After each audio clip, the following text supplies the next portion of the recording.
दोस्तों, हमारी ज़िंदगी हमारे वर्तमान से ही बनती है।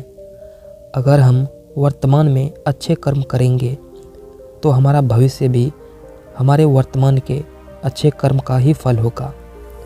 इसीलिए हमें अपना वर्तमान को बनाना चाहिए और बीती हुई बातों को या बीते हुए समय को याद करके दुखी नहीं होना चाहिए। आइए एक कहानी से समझते हैं। एक बार गौतम बुद्ध एक वन से गुजर रहे होते हैं। चलने पर आगे वो देखते हैं कि 3 व्यक्ति बुद्ध की ओर दौड़े चले आ रहे हैं।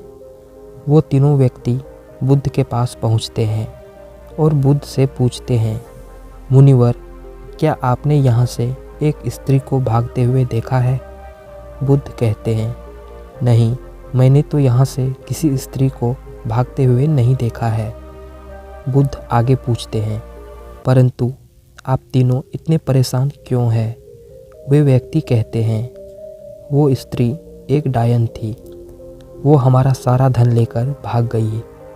बुद्ध कहते हैं, अकारण ही सारा धन लेकर भाग गई? ये तीनों व्यक्ति कहते हैं, अकारण तो नहीं, हम तीनों व्यक्ति उस स्त्री को आमोद प्रमोद के लिए लाए थे, परंतु उसने हम तीनों को मदिरा पिला के बेहोश कर दिया और फिर हमारा सारा धन लेकर भाग गई।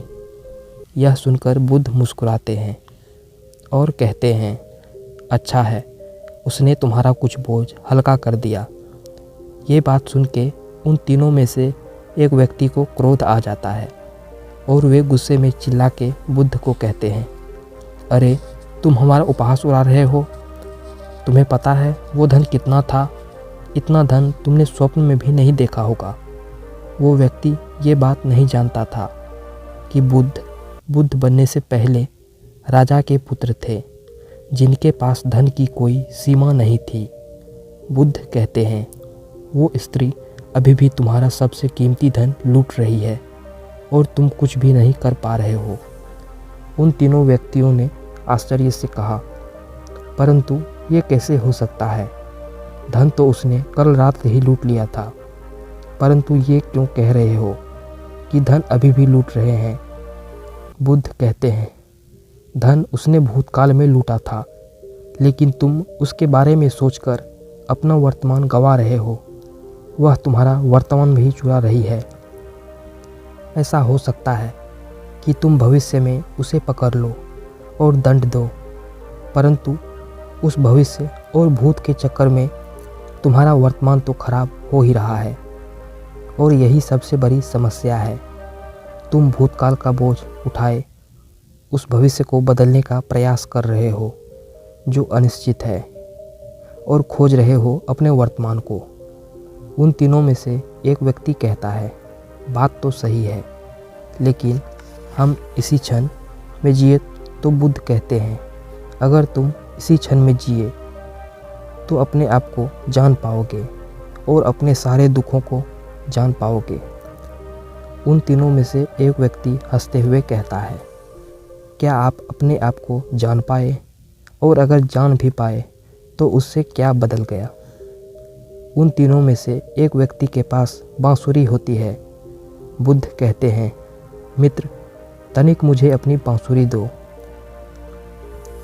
वो तीनों व्यक्ति हंस पड़ते हैं और कहते हैं, अब सन्यासी बांसुरी बजाएगा। बुद्ध बांसुरी लेते हैं और बजाना शुरू कर देते हैं। जैसे ही बुद्ध बांसुरी बजाना शुरू करते हैं, आसपास में बैठे पेड़ पर पक्षी बुद्ध के पास मंडराने लगते हैं और तीनों व्यक्ति भी बांसुरी के धुन में पड़ जाते हैं। कुछ देर बाद बुद्ध बांसुरी बजाना बंद कर देते हैं और तीनों व्यक्ति बुद्ध को एकटक देखते जा रहे थे, क्योंकि आज से पहले उन्होंने इतनी मधुर बांसुरी नहीं सुनी थी। वे व्यक्ति बुद्ध से पूछते हैं, आप इतनी मधुर बांसुरी कैसे बजा लेते हैं?